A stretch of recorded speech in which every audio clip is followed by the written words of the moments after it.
মুখ্যমন্ত্ৰী হিমন্ত বিশ্ব শৰ্মাৰ টাৰ্গেট হৈছে সংখ্যালঘু মুছলমানক যদি ভাগ ভাগ কৰি ৰাখিব পাৰে তেনেহলে তেওঁ সফল হ'ব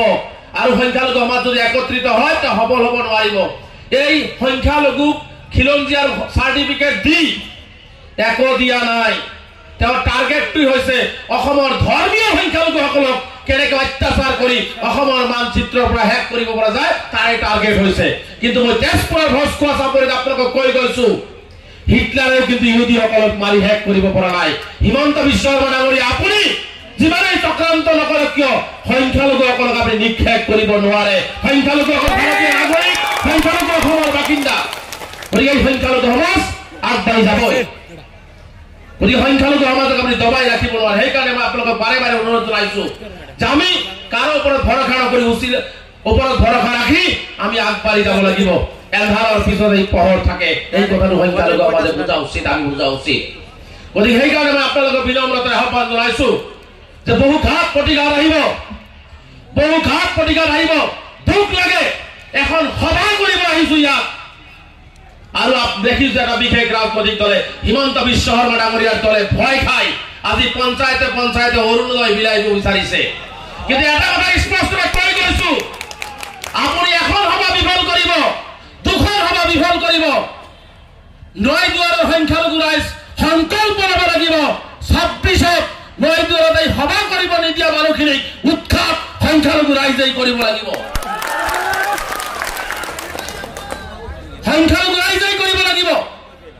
গতিকে আমাক যদি কোনোবাই দুৰ্বল বুলি ভাবিছে ইয়াৰ যোগ্য প্ৰত্যুত্তৰ দিয়াৰ সময় সমাগত সেইকাৰণে মই আপোনালোকক আহ্বান জনাইছো আমি কোনো জাতি জনগোষ্ঠীৰ বিৰুদ্ধে নহয় আমি কাৰো বিৰুদ্ধে নহয় আমি কাৰো বেয়া নাপাওঁ আমাৰ কথা হৈছে আমি সকলো জাতি জনগোষ্ঠীৰ লগত মিলাই চলিব বিচাৰো একেলগে চলিব বিচাৰো নিজৰ মাকক ভাল পাওঁ বুলি আনৰ মাকক মই কেতিয়াও ঘৃণ নকৰো আমি সকলোৱে শ্ৰদ্ধা কৰো গতিকে এই নীতিত আমি চলো কিন্তু কোনোবাই যদি সংখ্যালঘু জনগণক এনেকুৱা ধৰণৰ সভা সমিতি ভংগ কৰি আমচুৰ আন্দোলন দুৰ্বল বুলি ভাবিছে দুৰ্বল কৰিব বুলি ভাবিছে সেইসকলক আজি মই তেজপুৰৰ মাটিত হকিয়াই গৈছো যতেই সংখ্যালঘু যিসকলে বাধা দিছে তেওঁলোকক ভেটা দিয়াৰ ব্যৱস্থা গ্ৰহণ কৰা হ'ব মই সেইকাৰণে বাৰে বাৰে আপোনালোকক কওঁ জাতি জীয়াই থাকিলে ৰাজনীতি জীয়াই থাকিব আগতে জাতিটোক জীয়াই ৰাখক জাতিটো জীয়াই থাকিলেহে আমি সকলোৱে জীয়াই থাকিব পাৰিম ৰাজনীতি কৰিব পাৰিম গতিকে মই বেছি সময় নলওঁ মই এটাই আহ্বান আপোনালোকক দি গৈছো যিমানেই কথা আমি নকওঁ কিয় এটা কথাৰ ওপৰত গুৰুত্ব দি দিয়ক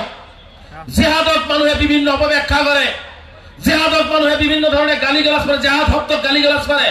মই তেজপুৰৰ সংখ্যালঘু ৰাইজক কৈ গৈছো জেহাদ কৰক শিক্ষাৰ জেহাদ কৰক শিক্ষাৰ বিপ্লৱ সৃষ্টি কৰক শিক্ষাৰ যুদ্ধ সৃষ্টি কৰক আৰু সকলোৱে ফালি হৈ যাওক শিক্ষাৰ জেহাদ কৰিব লাগিব আমি এই শিক্ষাৰ জেহাদ যদি আমি কৰিব নোৱাৰো জাতি আমি আগবাঢ়ি যাব নোৱাৰো আমি মুছলমান ধৰ্মত জন্মগ্ৰহণ কৰিছো আমাৰ ধৰ্মগ্ৰন্থ হৈছে পবিত্ৰ কোৰাণ শৰীফ কোৰাণৰ প্ৰথম শব্দটো লিখা আছে ইকৰা পঢ়া আৰু এই জাতিয়ে ইকৰা আমল কৰিব নোৱাৰাৰ কাৰণে আজি আমি গোলামী খাটিবলগীয়া হৈছে আজি ঘৃণাৰ মাত্ৰ হ'বলগীয়া হৈছে গতিকে ইকৰাৰ মূল্য যদি আমি দিব পাৰো ইনশাআল্লাহ আমাক কোনো আঙুলিটো এই কথা ক'ব নোৱাৰে সেইকাৰণে কৈছো আপোনালোকে শিক্ষাৰ বিপ্লৱ সৃষ্টি কৰি দিয়ক শিক্ষাৰ জাগৰণ সৃষ্টি কৰি দিয়ক ঘৰে ঘৰে শিক্ষা কৰক তেতিয়াহে আমি ৰক্ষা পাম লাগিলে এদিন খাব লাগিলে এসাঁজ খাব পাঁচ লাগিলে এসাঁজ দালি খাব পেটত গামোচা বান্ধি হলেও ল'ৰা ছোৱালীৰ হাতত ইটা ভাটাৰ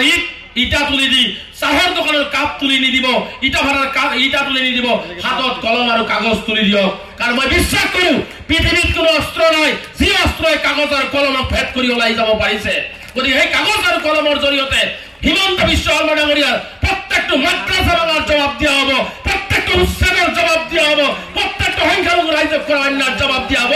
গান কৰাই দিয়া হ'ব কলমৰ জৰিয়তে দিয়া হ'ব সেইকাৰণে ল'ৰাই হওক ছোৱালীয়ে হওক আপোনালোকে ছোৱালীবিলাকক শিক্ষিত কৰাৰ ব্যৱস্থা গ্ৰহণ কৰক কাৰণ শিক্ষিত হলেহে আপুনি আত্মমৰ্যাদা বুজি পাব পৃথিৱীত আপুনি নাথাকিলেও শিক্ষা যদি আপোনাৰ অন্তৰত থাকে শিক্ষা যদি আপোনাৰ জেহানত থাকে তেনেহলে আপোনাৰ পৃথিৱীত নাথাকিলেও আপোনাৰ নামটো এই ভস্কোৱা চাপৰিত থাকি যাব কি কাৰণে থাকি যাব মই স্পষ্টকৈ আপোনালোকক কৈছো সেইকাৰণে মই প্ৰত্যেকটো সভাই সমিতি কওঁ সংখ্যালঘু সমাজ দাসত্বৰ পৰা মুক্তি পাব লাগিব গোলামীৰ পৰা মুক্তি পাব লাগিব নিজৰ ভৰিৰ ওপৰত নিজে থিয় দিব লাগিব লাগিলে এদিন জীয়াই থাকিম কুকুৰ মেকুৰীৰ দৰে নহয় বাঘৰ দৰে জীয়াই থাকিম এই সংকল্প সংখ্যালঘু জনগণে ল'ব লাগিব এই সংকল্প সংখ্যালঘু জনগণে ল'ব লাগিব লাগিব হাত পাতি ভিক্ষাৰ জমাললৈ আগবাঢ়ি গ'লে নহ'ব আমাৰ অধিকাৰ আমাক লাগিব কোনোবাই দিব বিচৰা নাই কাৰিয়ৰাৰ ব্যৱস্থা কৰিব লাগিব বাধা যিমানেই নহওক কিয় আমি কাৰিয়ৰাৰ ব্যৱস্থা গ্ৰহণ কৰিব লাগিব সেইকাৰণে মই সংখ্যালঘু সমাজক আহ্বান জনাইছো আজিৰ এই মুকলি সভাৰ জৰিয়তে আমাৰ প্ৰত্যেকটো সংখ্যালঘু অধ্যুষিত অঞ্চলত স্কুল কলেজ থাকিব লাগিব পৰ্যাপ্ত পৰিমাণে শিক্ষক থাকিব লাগিব আমাৰ সংখ্যালঘু অধ্যুষিত অঞ্চলৰ চহৰ অঞ্চলৰ মাটিৰ পট্টা দিব লাগিব অসমৰ সদিয়াৰ পৰা ধুবুৰীলৈকে প্ৰত্যেকজন মানুহৰ ভূমি মাটি দি আছে আজি সংখ্যালঘু মানুহক মাটি দিছে বসুন্ধৰা 1 2 3 4 আহিছে মাটি দিছে এই যে